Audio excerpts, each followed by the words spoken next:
আসসালামু আলাইকুম রহমতুল্লাহ। সম্মানিত দর্শকবৃন্দ, এই শীতে সাধারণত বাচ্চারা কমনলি ২ টা ডিজিজ নিয়ে খুব বেশি আমাদের চেম্বারে আসেন।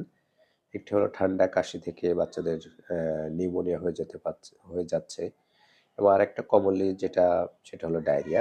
সেই ডায়রিয়া সম্পর্কে আজকে কিছু বলবো, যেটা সম্পর্কে আমাদের কিছু অ্যাওয়ারনেস দরকার।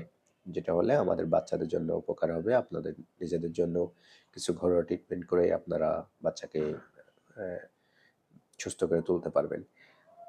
এই শীতে দেখা যায় বাচ্চাদের বেশিরভাগ যে ধরনের ডায়রিয়া হয় সেটা হলো ভাইরাল ডায়রিয়া। বাচ্চার হালকা জ্বর থাকতে পারে, বমি থাকতে পারে। এর বমির ১ দিন বা বমি কয়েকবার হওয়ার পরে সাধারণত পাতলা পায়খানা শুরু হয়ে যায়।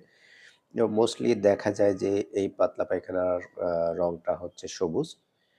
তো সুতরাং এটা হলো ভাইরাল ডায়রিয়া। এই ডায়রিয়ার ক্ষেত্রে আ মারা বা অভিভাবকরা যেটা ভুল করেন সেটা হলো দেখা যাচ্ছে ফার্মেসি থেকে বা নিজেরাই অন্যের পরামর্শ নিয়ে ২-৩ টা অ্যান্টিবায়োটিক খেয়ে আমাদের চেম্বারে আসেন। সাধারণত মনে রাখতে হবে যে ভাইরাল যে ডায়রিয়া গুলো সেটা ৪-৫ দিন পরে নিজের থেকে ভালো হয়ে যায়। এটার জন্য আপনাদের যেটা দরকার সেটা হলো তার হাইড্রেশনটা মেইনটেইন করা। অর্থাৎ বাচ্চা পানি শূন্যতা হয়ে যাচ্ছে কিনা সেটা খেয়াল রাখলেই হবে। এবং দেখা যাচ্ছে যে আমাদের চেম্বারে নিয়ে আসেন, কেউ সিপ্রোসিন খেয়ে আসেন, সিপ্রোফ্লক্সাসিন, কেউ অ্যাজিথ্রোমাইসিন, জিম্যাক্স নামে পাওয়া যায়, জক্স এ ধরনের এবং আ আ ফিলমেট এ ধরনের ওষুধ ২-৩ টা অ্যান্টিবায়োটিক খেয়ে বাচ্চাকে নিয়ে আসেন। এক্ষেত্রে আমাদেরকে আ ধৈর্য ধারণ করা দরকার। বাসায় আপনি কি করবেন? আপনার বাচ্চাকে আপনি একটা ওটস স্যালাইন ০.৫ লিটার পানিতে গুলায়ে তার প্রয়োজন অনুসারে, ওজন অনুসারে তাকে দিতে পারেন।